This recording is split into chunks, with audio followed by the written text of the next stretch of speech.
I'm scared. This is one I don't know what I got. Oh. Yeah. So yeah, I do have your tests graded. Some of you did really well.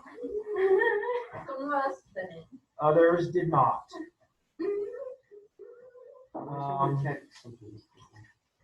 So now let me just hand them out and then we'll go over some stuff.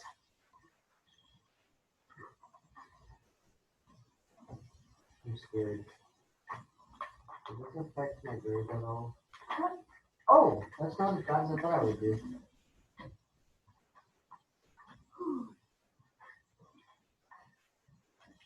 So Oh my gosh. it was out of 60 points. That's so bad. Oh, this one is like a little on top of. So yes, out of 60 points, the highest grade in the class was a 58.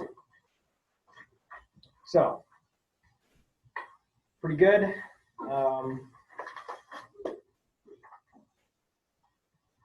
But yes, not everybody did that well.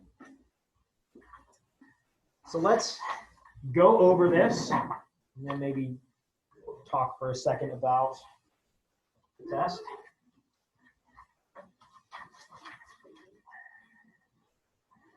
So going through the first page, the multiple choice. Not a particle in an atom is B, Voltron. The group on the periodic table, that's the alkali metals, is group 1A. How many electrons fit in each orbital? 2. Okay. 2 electrons in each orbital. True or false? The most likely charge on a potassium ion is +2. That is false. It's +1. What does the number of neutrons in an atom tell us? Now, the best answer is B, what isotope it is. I can see how some people would want to choose D, the mass of the nucleus. And a lot of people got tripped up with that. But the better answer is which isotope it is.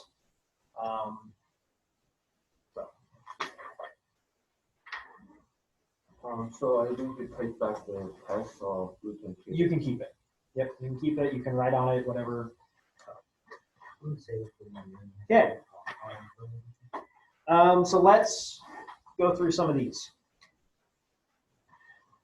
The wavelength of an electromagnetic wave with a frequency of 8.23 times 10 to the 19th hertz.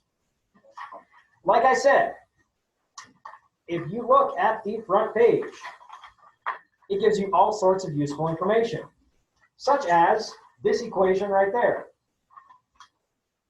T equals lambda nu. Okay. So what is the wavelength, which is lambda, with a frequency nu of 8.23 times 10 to the 19th hertz. What is C? Speed? The speed of light. Okay? You know what the speed of light is? Nope. Front page of your test does.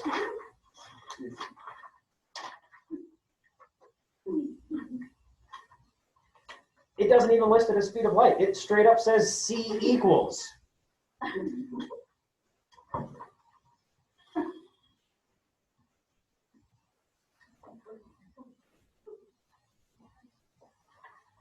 So, out of those three things, we know two of them. Now it's just a little bit of algebra. Okay.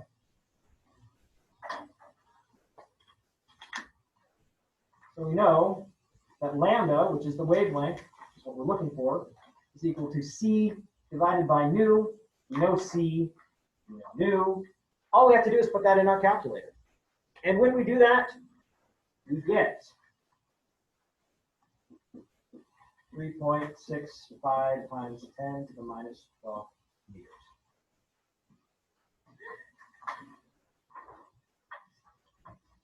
Okay. The salt in the water dissolving, that is homogeneous. Once you dissolve the salt, you can't determine the different parts. It's making a solution, which we know is homogeneous. Difference between SI units and derived units. Well, as our poster says, we've got the SI base units. Those are things that you can measure. Okay, those are things that you measure. Derived units are combinations or some mathematical operation of the things that we're measuring.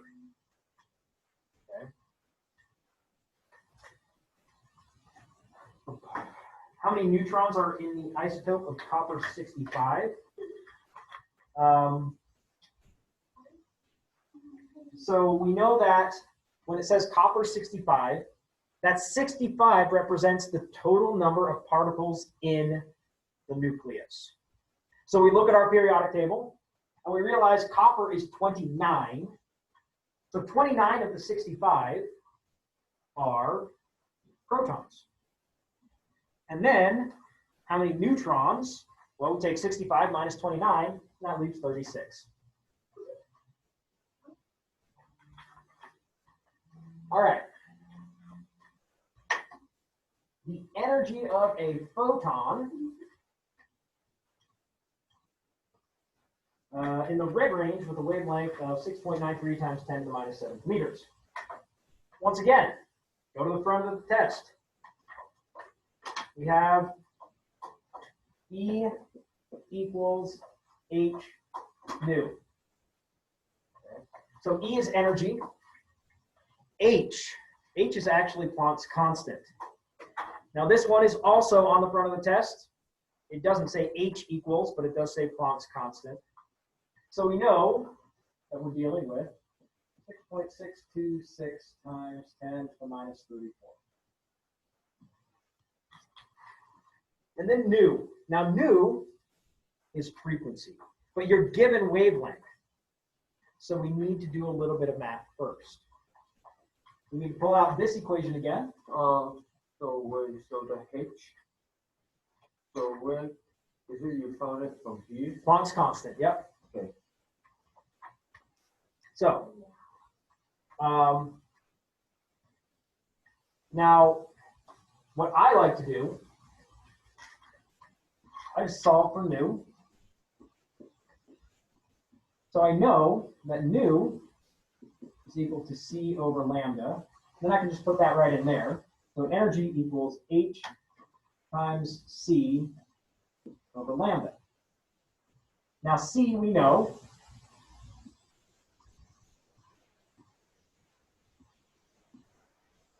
Lambda is what we're given.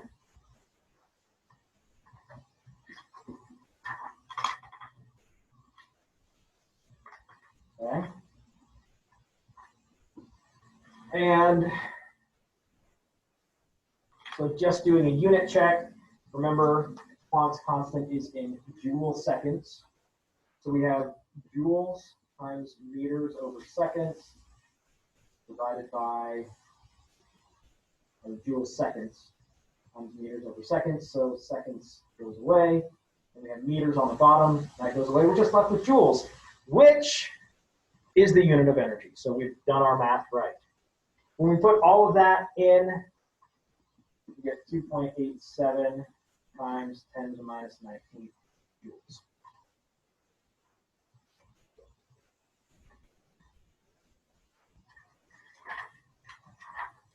Okay, the ionic compound with arsenate and magnesium.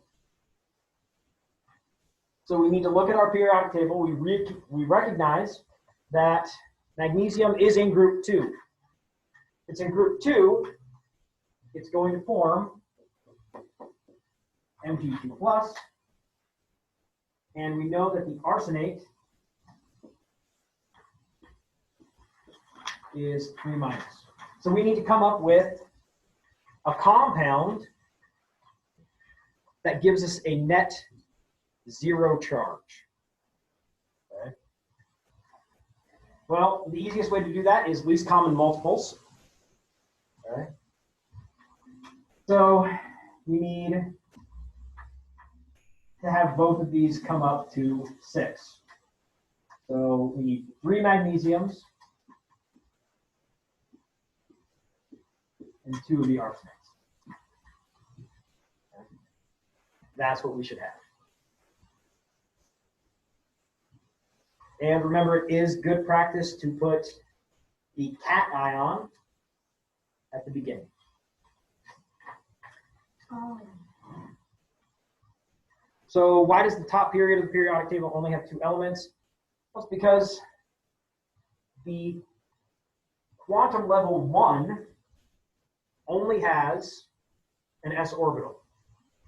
So quantum level 1, which corresponds to period 1, is full with 2 electrons. And then we move to quantum level 2, so we have to move to the next period of the periodic table. So as long as you had something about the full valence shell after 2 electrons, that should get you correct.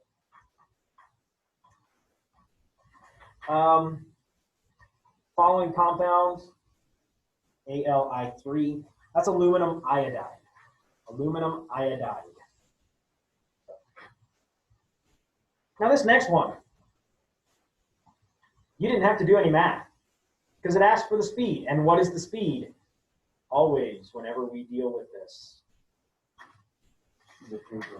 Yeah, 3 times 10 to the 8th, C. All you had to do was write that.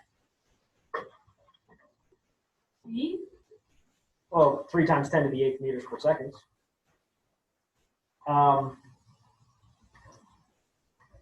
So yeah, that's an example of don't make the test harder than you need it to be. Don't overthink things. Which element has the larger atomic radius, potassium or germanium? Going to be potassium. How many significant figures are in this number?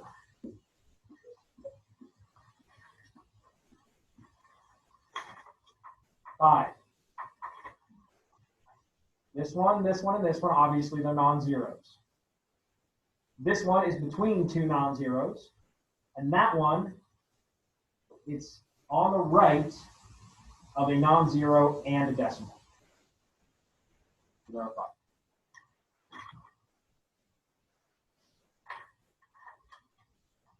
The electron dot structure for aluminum. We want to separate those electrons as much as possible. I did see a handful of people put 2 of them together. We don't put them together until we get to 5 electrons. We want to spread them out as much as possible. And we only start pairing them up once we have 5 electrons. Difference between an element and a compound. So an element you can't break down chemically. A compound is made up of 2 or more elements, and you can break it down chemically. That math problem with the correct number of significant digits, you should have 3.72. 3.72. We have another electron dot structure, this time for iodine.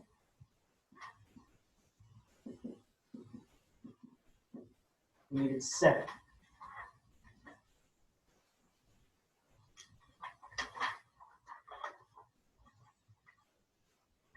Last page, the law of conservation of mass.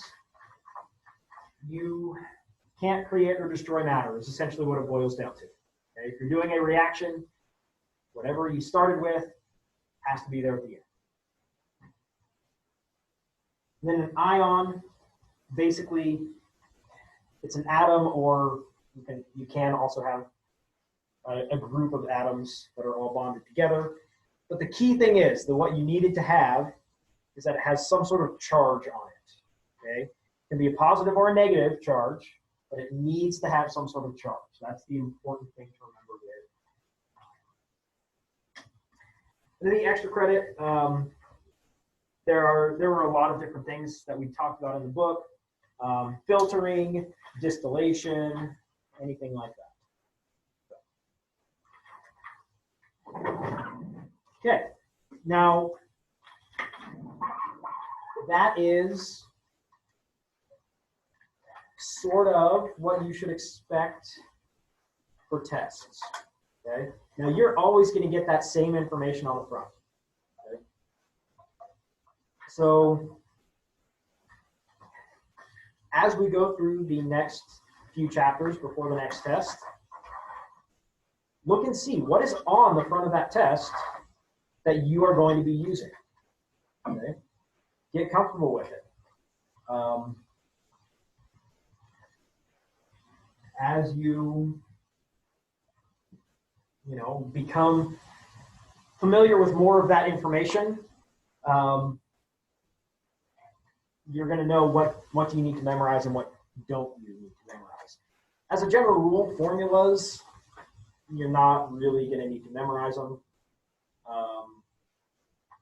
As I've said before, I am much more interested in, can you work with the formula? Do you know what information to put into the formula and stuff like that? Because, if you were to ever become a professional chemist, you'd memorize the ones you use all the time, but if it's one that you don't use all the time, you're going to look it up, okay? And so being able to use them and apply them is more important to me. Anyway, so if you didn't do quite as well as you were hoping to,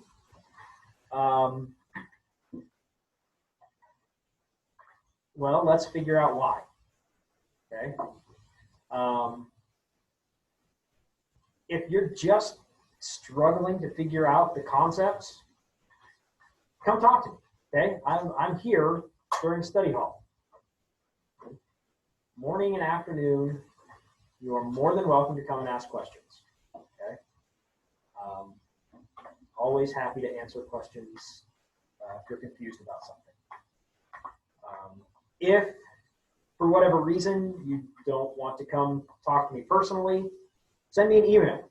Okay, I can either try and explain it over email. Maybe I can find a link for a short video clip that might explain it as well.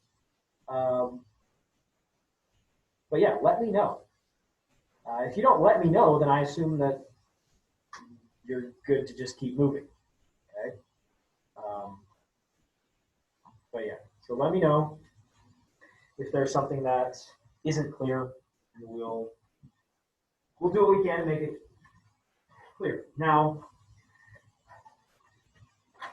this does mean that I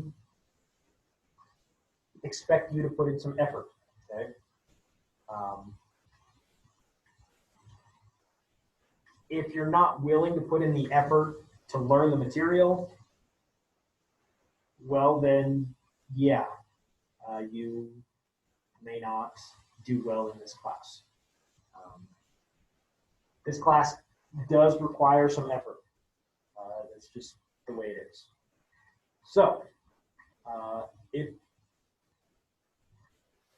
like I said, if you're not interested in putting in the effort, well, you're not going to get an amazing grade. That's just kind of the way it is. But if you are doing the homework, correctly, and I don't mean just getting the right answers, I mean working it out on your own. If you're,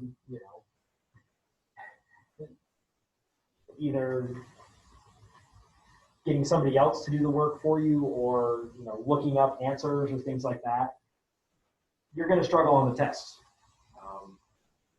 Because these calculations are calculations that you've done on the homework. So if you've done the homework and, actually practiced this, then it shouldn't have been too bad. But anyway. That being said, as promised in the disclosure, there is an extra credit opportunity.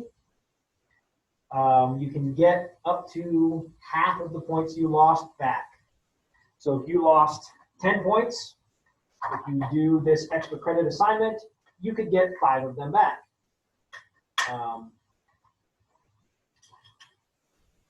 Now, if you only lost 2 points and you can only get 1 point back, maybe it's not worth it to you. Okay, and that's fine. If this is an optional assignment, you do not have to do the extra credit. But everybody can get at least 1 point back. Some of you can get a lot of points back. So I highly recommend doing that. Like I said, it is on LMS. You should be able to see it as being due a week from today, next Monday. So if that's something you're interested in, go find it and get it turned in. If you are having issues logging into LMS, let me know so that we can work something out. Okay.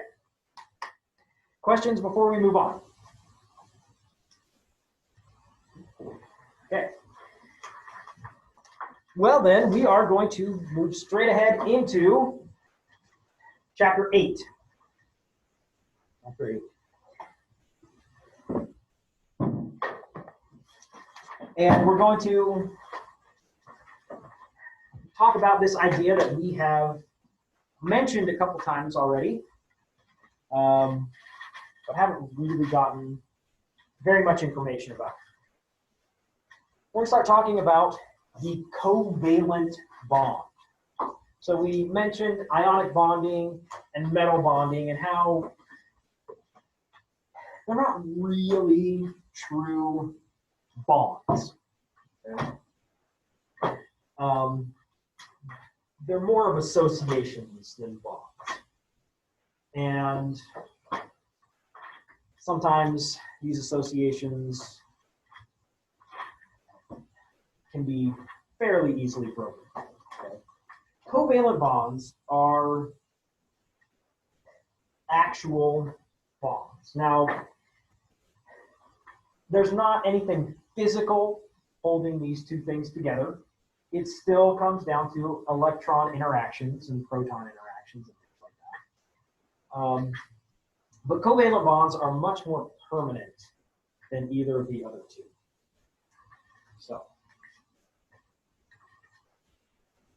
and the chapter starts out with this question: why do atoms bond? So, if we have two atoms, why do they bond? What's the whole point? And really, what it comes down to is stability. If something can be more stable in a bonded state, then it's going to bond. That's just kind of the way it is. That is the basis of why our noble gases really don't bond. They're already stable. They have that full valence shell. They don't need anything to make them more stable. But pretty much everything else can form some sort of covalent bond. Some of them are more likely to form covalent bonds than others. But yeah. Anyway. So what is a covalent bond? Well, let's break down the word.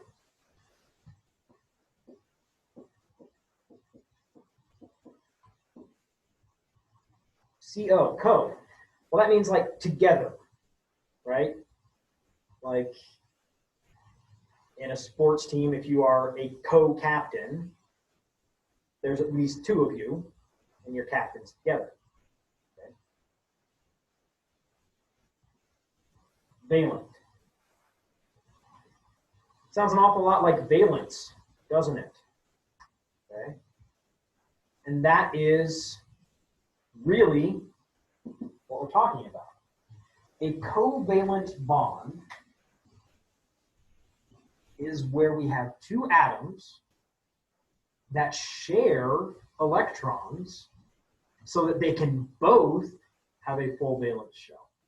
And that's what holds them together, is the electrons in this bond. That's all a bond is, shared electrons. Because they have the interaction and they are in essentially both atoms' orbitals, it holds them there.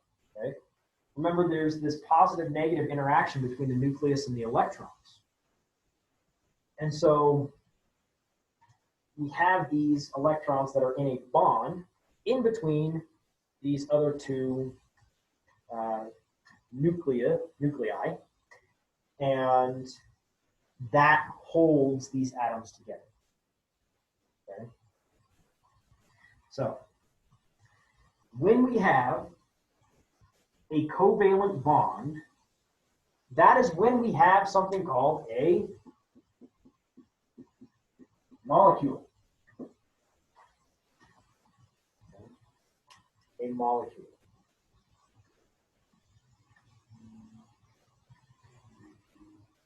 We have to have at least one covalent bond. We can have thousands of them. But we have to have at least one covalent bond to get a molecule. Okay. Now, obviously, if we have 1,000 covalent bonds, that's going to be a really big molecule. But it can happen. Okay. Anyway, so we're going to start out simple. We're going to talk about what we call diatomic molecules. Diatomic molecules, di meaning two. So basically this is as simple of a molecule as you can get. Two atoms. Okay. And we've dealt with a couple of these. Okay. You may remember oxygen. Oxygen is O2. Okay. There are two oxygen atoms covalently bonded. We also have something like nitrogen. Okay? Most of the air that we're breathing is nitrogen, and it's two nitrogen atoms covalently bound. We can have some other things. Carbon monoxide. There's one carbon and one oxygen. This is our first time that we're going to specify something that isn't the same. Okay. Still diatomic. Okay. Even though, I mean, your book sort of restricts it and they only talk about these ones where they have the same. But this still technically does fit the diatomic model with two atoms. But as it says, the whole reason why these form is because they are more stable. They're more stable. If you were to just have one oxygen atom, well, it doesn't have a full valence shell. It's only got 6 electrons. We have to form an ion, and you don't really see oxygen ions too much on their own. So, okay.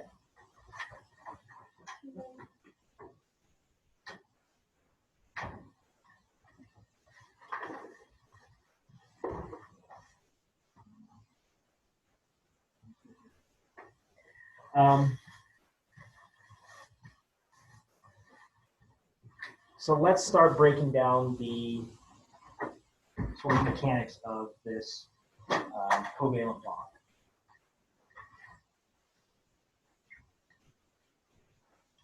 As we mentioned, it's a shared electron, okay? Really, it's a shared electron pair. So there are 2 electrons in a covalent bond. 2 electrons in a covalent bond. And we can work with these doing Lewis structures. Now before, we only had one atom. Okay, we said, okay, what's the Lewis structure for hydrogen?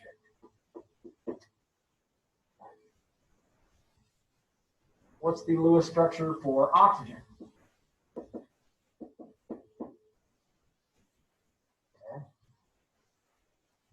But now, let's say, what is the Lewis structure for water? Well, we need another hydrogen. Okay. Now remember, the covalent bond is a pair of electrons. And they work together to fill these valence shells. Okay. So oxygen. Oxygen wants to get to 8 electrons. Okay. It's got 6. Well, look at that. We can add one more, 7, and another, 8. So H2O, 2 hydrogens and 1 oxygen. Okay. So our Lewis structure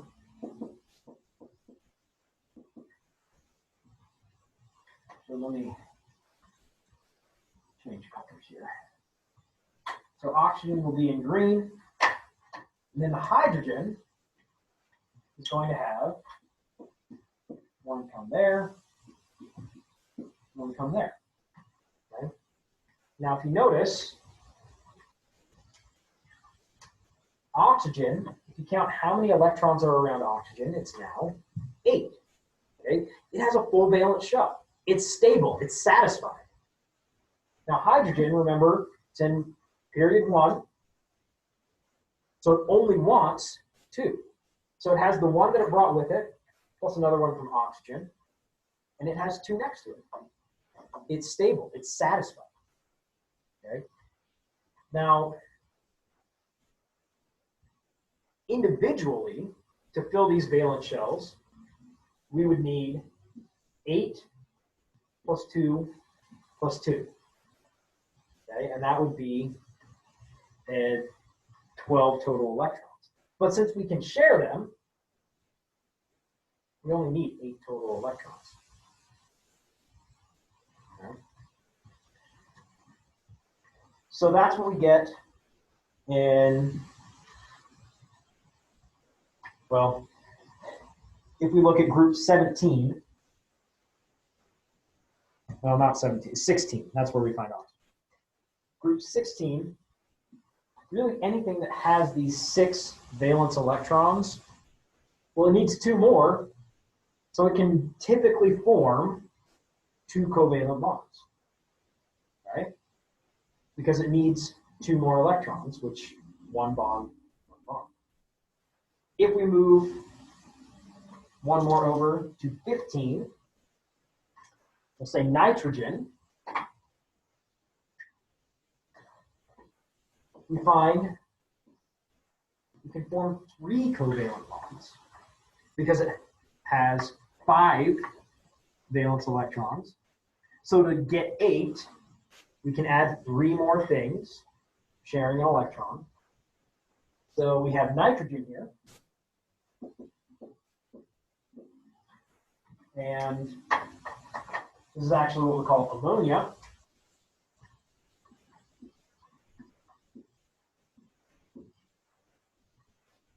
So we add 3 of them. There are 8 electrons around nitrogen. It's happy, it's stable. And 2 for each of the hydrogens. And then moving one more to group 14.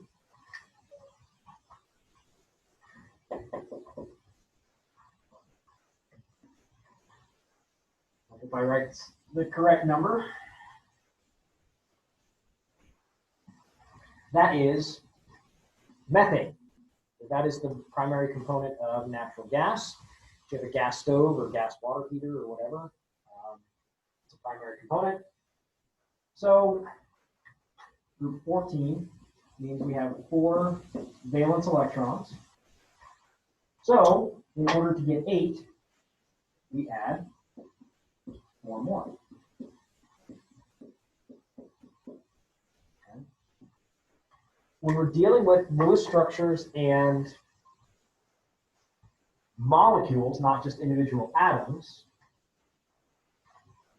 we're going to try and get 8 electrons. We're going to try and make it so that there are 8 electrons around the things that want 8, and 2 next to, well, hydrogen. Hydrogen wants 2, and that's pretty much the one that we're going to deal with that wants 2. Now, we did skip over group 17.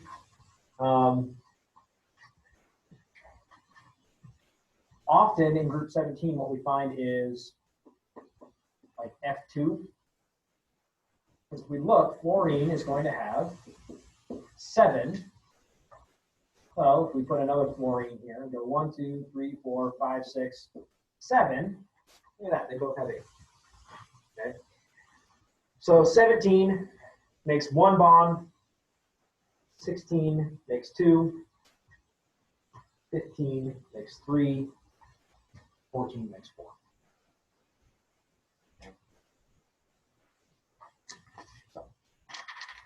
So, let's work through this example problem to see, make sure we're comfortable making some Lewis structures here.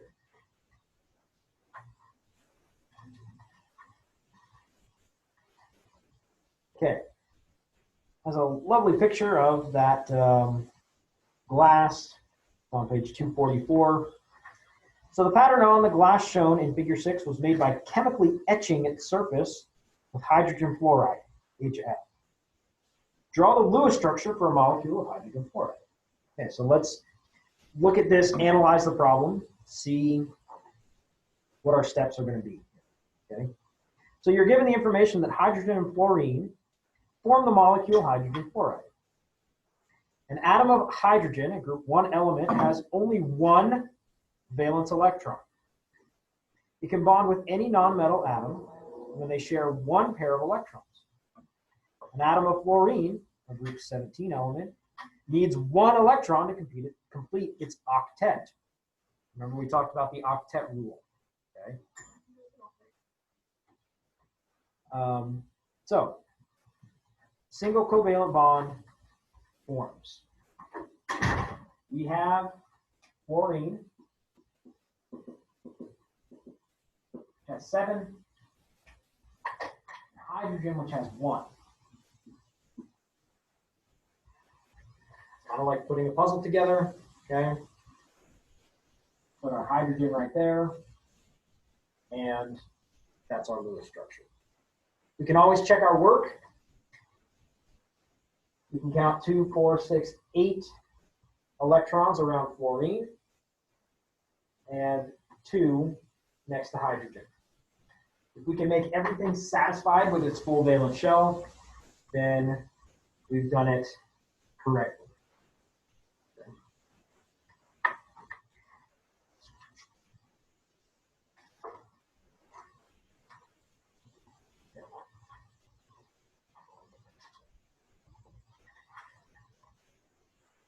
Some terminology here.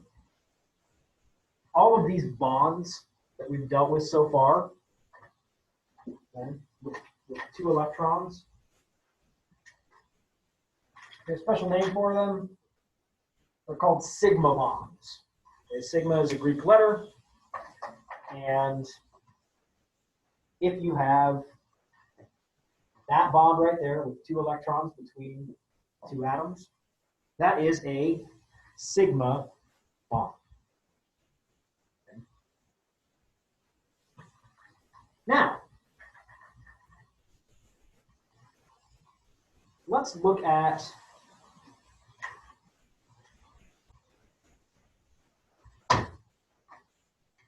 oxygen. Now we know that that is something that forms, O2. So let's see if we can make our Lewis structure. So we have 1 oxygen here. 1, 2, 3, 4, 5, 6. 1, 2, 3, 4, 5, 6. Okay, so we have 1 and 1. We can combine that.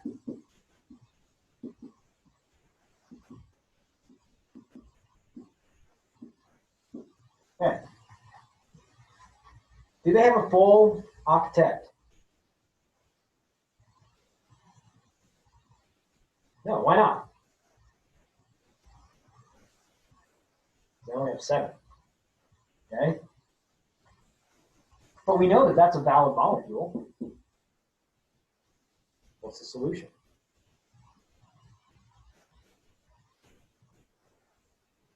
The solution is a double bond. So we can actually, instead of just having 2 electrons, we can make a double bond with 4 electrons. So we take this and that, put it in. So our actual Lewis structure looks something like that. Now, I tend to push these two off because that's how you're technically supposed to do it, because the electrons repel each other. If you put them on top and bottom, or top and there, I'm not going to take off as long as you have the right number of pairs. But so, this double bond has 2 sets of 2 electrons. Okay? So a single bond has 2 electrons. A double bond going to have twice as much. Okay? So now we have 4 that are shared, plus 4, plus 4. Okay, so now there's 8. Okay? So it is absolutely justifiable to say there's a double bond. Okay? And if we look at nitrogen, that is also N2. Nitrogen is actually going to form a triple bond. Okay? So what happens is we get these 3 pairs of electrons, and then 1. So whenever we're doing Lewis structures like this, we want to make sure that we have the right number of electrons. Okay? So oxygen, we know that there are 6 valence electrons. So with 2 of them, we can only have 12 electrons. So if we count 1, 2, 3, 4, 5, 6, 7, 8, 9, 10, 11, 12. Okay? If we didn't have 12, we need to make sure that we drew it with 12 electrons. If it doesn't have 12 electrons, you didn't draw it correctly. With nitrogen, okay, it's in group 15, so we know that there are 5 valence electrons. So N2 needs to have 10 valence electrons. 2, 4, 6, 8, 10. If you have the right number of total electrons and everything has the full valence shell, you've done it correctly. Okay. Now, a single bond, as we said, sigma. If you have a double or triple bond, one of them will be sigma. All of the others will be considered pi bonds. Okay? Now, I'm not going to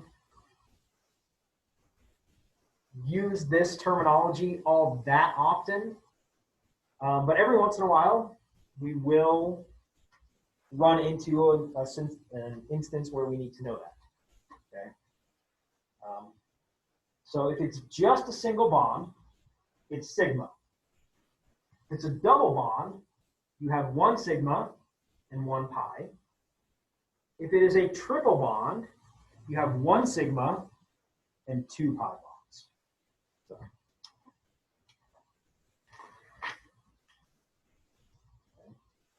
Now, question. What is more stable? A single a double or a triple bond?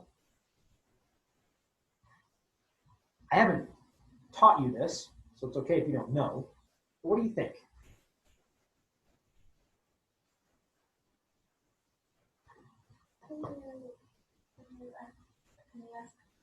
So out of a single bond, a double bond, or a triple bond, what is the strongest of those bonds? The most stable? Two. Oh no, single.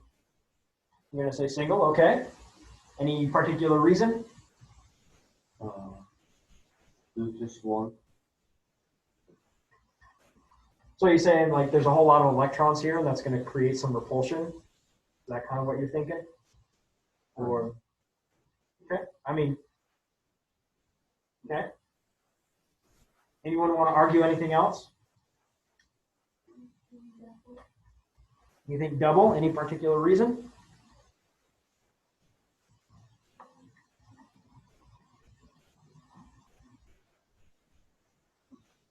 It's okay. So,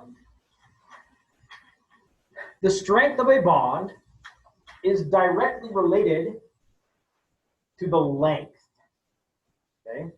How far apart these two atoms are. Okay? Now, when we Alright, Tracy, can I get your water bottle? Oh, it's in there. Sorry.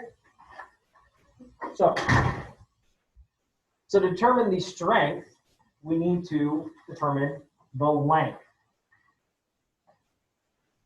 And it might not make a ton of sense right now because the triple bond is actually the shortest. You got the most stuff in there, so you'd think maybe it's the longest. But remember, we have positive charged nuclei and negative charged electrons. So putting more negatively charged electrons actually squeezes everything down, just like what we were talking about with the atomic radius. When you put more electrons and more protons, the interaction is stronger and it squeezes everything. So we get this same thing happening with the triple bond. So as it turns out, the strongest and the shortest bond is the triple bond. And then, going one step down is the double, and the weakest is actually the single bond. Okay? Doesn't necessarily make sense, but that is the way it works. So, now, we have just one last concept before I will wrap up for today. And it's energy. Now, all of these bonds have energy associated with them. When you break these bonds, you are releasing energy.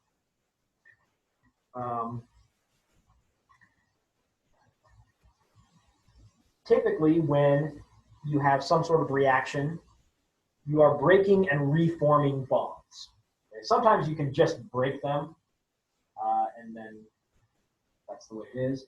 But usually, you are going to be reforming some sort of bond.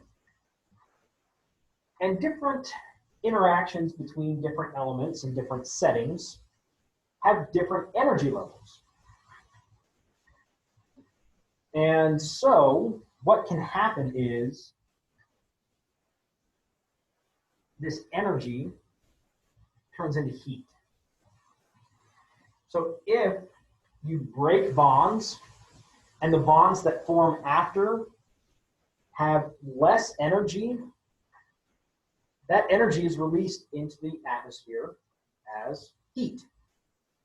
We call this an exothermic reaction. If you have a reaction that generates heat, it is exothermic. If you've ever used those powdered iron hand warmers, I think they're called Hot Hands, is one of the brands, like the one in the orange packaging. Yes. That is an exothermic reaction. There's actually a chemical reaction going on, and it's giving off heat. It also can go the other direction, where the bonds that form at the end have more energy than what you started with. And so that energy has to come from somewhere. And guess what? Just the room temperature has a whole lot of energy. It can pull energy out of the room. Mr. White, Yes. can I borrow a few of your students for just a second? Absolutely. I need Gracie, Wendy, and Phoebe. Okay. Thank you. So in that case, we call that, it gets cold, we call that endothermic. Okay. So that's the end of this section. I'll give you the last almost 10 minutes, like 9 minutes or so, to start on some homework. So if you have any questions, feel free to ask. Otherwise, start on some homework. And so this is chapter 8 once again.